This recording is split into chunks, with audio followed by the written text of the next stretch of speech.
Oregon. Thanks for joining me on this episode of Coffee with Kiera, sponsored by The Human Being in Newport and Lincoln City. And today I am excited to be here at the Coast Guard Station with Sharon Biddinger with Simply Design Studios and Matt Roque.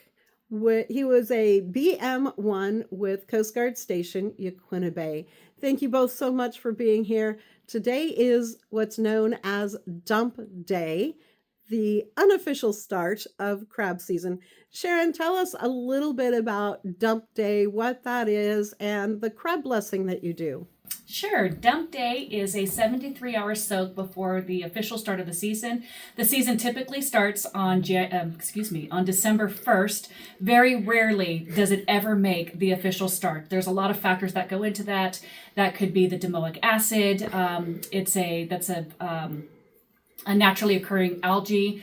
But it's a neurotoxin to people. Sometimes it's the crab meat. So we have to have, I think, 23.9, around 24% crab meat. Make sure that those crabs are nice and full in the shells before we can harvest them so that we have a sustainable fishery.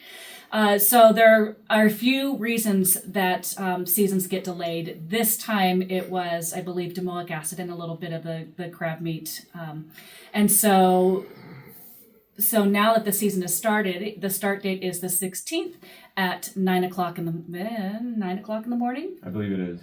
And then, so that 73-hour soak puts us here today, Friday the 13th at 8 o'clock in the morning. The dump day is the crab pots. When you are allowed to take the crab pots, dump them, put them in position, let them soak for 73 hours, and then you can harvest them on the actual start of the season. So the soaking, just so people know, it's not that they're just soaking those crab pots.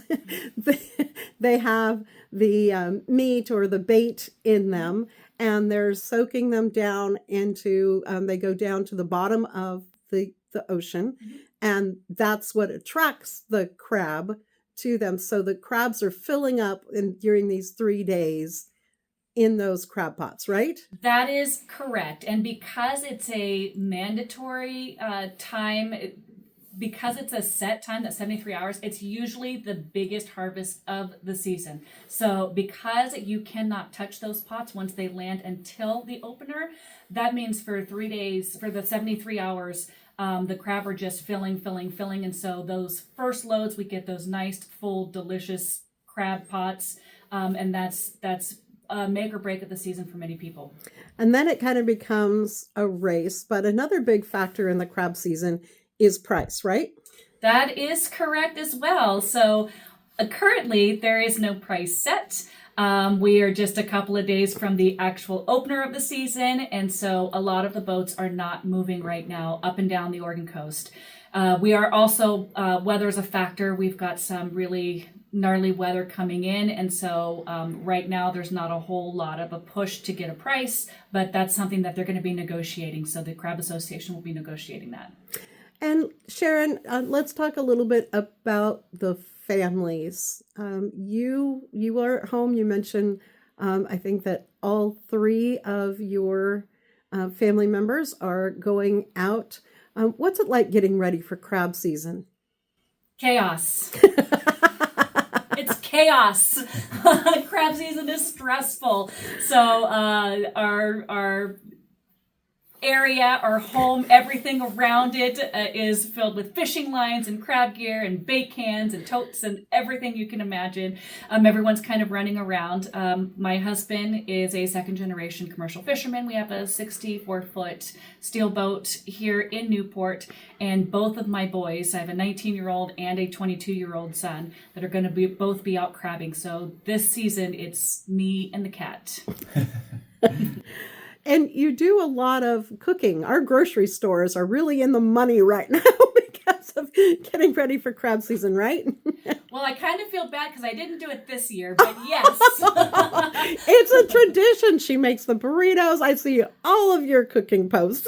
So this year was just a little bit different, but typically, I make about 200 burritos, about 20 pot pies, 10 meatloafs, 10 lasagnas. And because this is a derby style fishery, it's just a turn and burn. You get as much as you can, as fast as you can. And so during this amount of time, the guys are just going out, filling the boat, coming out, coming back, offloading. And there's not a whole lot of time for them to do anything other than crab, bait up and harvest. And so there are quite a few of us that make meals in bulk, make sure that they're ready. So when the guys come in, we take all the old stuff, throw them the new stuff, and then see them on their way. That's wonderful. And safety is also really important, right? Absolutely. Back when I first started fishing with my husband about 25 years ago, the statistics were 1 in 16 fishermen did not make it home. That's really, really high. It was by far the number one deadliest job in the world. At this point, 25 years later, there's a lot of rules and regulations, a lot of personal flotation devices, laws, things that make the fishery much more safe. And we're not seeing that 1 in 16 fishermen anymore, thank God. But it is still one of the most deadliest jobs in the world. So it is still a very dangerous job. All right. Thank you, Sharon. So, Matt, tell us a little bit, speaking of dangerous jobs, Yeah. tell us a little bit about you and what you do and what is a BM1?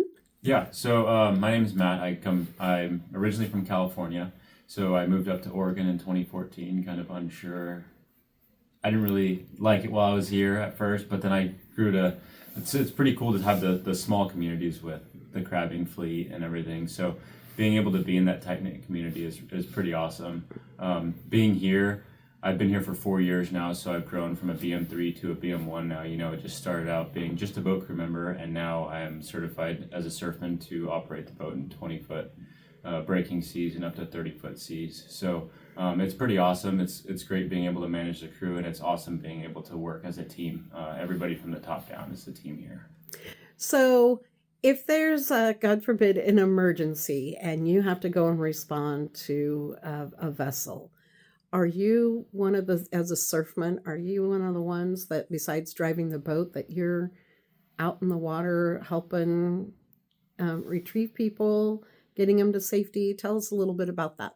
Yeah, so if it depends on how many crew members we have on the boat, how many surfmen we have on the boat. If it's big seas, then typically I will be the one driving along with a few others here that are stationed here. So we really rely on the crew members and the engineers to be able to enter the water if that were to be a situation. And you also have the resources of the helicopter, the Coast Guard helicopter. How important is that? It's really important. Sometimes we only have one boat that's operational, but we need a 2 asset to cross the bar when it's breaking. We can rely on the helicopter to come in and be that second asset. And also their response is just much quicker than ours. They can get there a lot faster. So if there's in a situation where somebody needs to be taken off the vessel, they're going to 9 times out of 10 be there before us. Well, and what's great about the Coast Guard too is that you don't just respond to boats that are in an emergency situation. We often get usually visitors from out of the area that, go climbing out on rocks, and then this tide comes in and suddenly they're like, oh no, I can't get back. So you do a lot of rescue, what do we call it? Rock rescue? Yeah, cliff rescue. Yeah. Can you talk a little bit about that? Yeah, so that's where it's really important to have the helicopter local. They're able to respond from Newport and get there a lot quicker. And we can only get our boats so close to the rocks. So if they're stranded on those rocks, we really rely on the helicopter. But if they're in the water, that's something that we have the opportunity to pick them up. And you're constantly training, right? Yeah, we are constantly going to train. This morning is great weather to be training in, but we got a couple things to handle back at the station with our holidays coming up, but we are training as many days as possible. And what is involved in doing that training?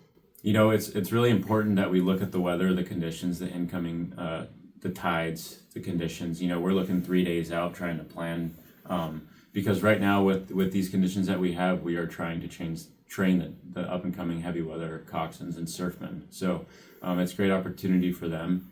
it's a lot of planning, making sure that we are meeting all the marks as far as safety and communication when we're going out there.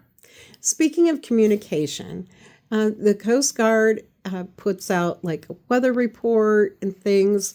How is it that you communicate with the vessels, or that they can communicate with you to find out that safety information? Yeah, so when we do have a bar restriction, we are broadcasting it on channel 16 and channel 22 alpha every hour, or as the conditions change.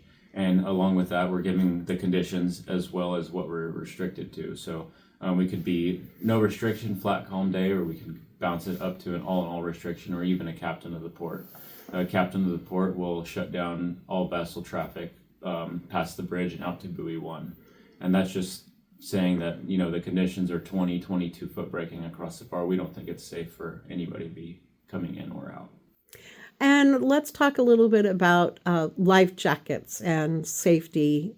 You do conduct safety inspections of these boats to make sure they have everything that they're supposed to have, right? Yeah, yep. It's. I mean, that's another important thing. You can never plan for somebody to accidentally fall overboard or something to occur. You want to be always prepared. So having those life jackets readily accessible if they're needed, or a throw bag to help get that person back on board. I mean, they're uncomfortable to wear sometimes, but if you think about it, it's your life on the line, especially in this job. Right, absolutely. You just don't have time when an emergency occurs to try to go, oh, where's my life jacket, Yeah. right? Mm-hmm.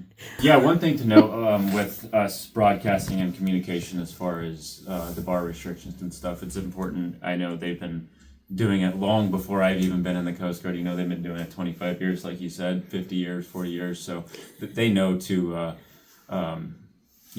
track the weather, track the forecast, and track the tides. They know what the forecast is bringing. So it's important to have that good communication with us, because we're willing to go out there if they're requesting a bar report if needed. So, I mean, we're there for them, and it's important. All right. Would you encourage others to get involved with the Coast Guard? Yeah, I think it's a great opportunity for young people. I joined when I was 17, and I've been in for 10 years now. So I've really grown a lot. I've matured a lot, and I think it's a great opportunity if you're kind of lost. You don't really know what you want to do when you graduate high school, or even if you're past high school, come in for 4 years and then maybe pursue something else after, but at least give it a shot. And you get a chance to go all over the place, right? Yeah, I mean, there's people here that have been, a person just left and they're stationed in Guam now. There's people from Alaska. There's people from all over the place. So it's pretty cool. You get to meet new people and kind of see their background. All right. Sharon, anything you'd like to add as we're wrapping up? Yes, I just want to say here in Newport, I think we have the absolute best Coast Guard station I ever. agree. So Station Yaquina Bay is such a community partner with the commercial fishing families. And we are originally from California as well. Oh, wow. And the Coast Guard there is a bit different, a little bit more militant. And Coast Guard across the board, we have a lot of respect for it. But here at this station, they're just absolutely incredible, amazing people. Get to work with them every year, and they're guardians of the sea. They're pretty spectacular people. Wonderful. Well, thank you both so much for joining me on this episode of Coffee with Kiera. Again, we are sponsored by The Human Being in Newport at 6th Street and Highway 101, and in Lincoln City at the north end of the highway on the west side next to TLC Credit Union. Thanks for joining me for Coffee with Kiera. I'm Kiera Morgan.